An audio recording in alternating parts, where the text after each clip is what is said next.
kaa uzuri Mohamed Damaro. Cheza na Maxi pia Nzengeli. Maxi nyanyulia ndani kule kwa kwenye nafasi nzuri. Celeste kwa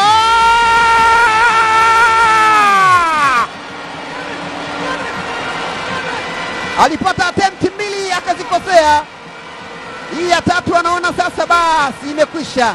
Amemaliza, amesahihisha, ameweka mambo sawa sawa, akiwatanguliza wananchi wakichukua dakika 30 kupata goli la kuongoza.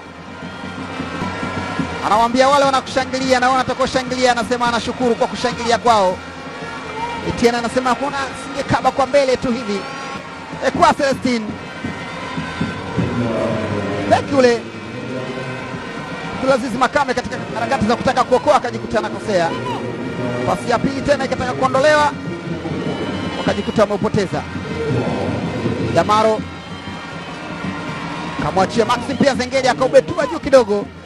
Wakati huu hakutaka kutuliza tena, akaamua apige moja kwa moja. Kwa Celestine Noeli Amonome angefanya nini tena?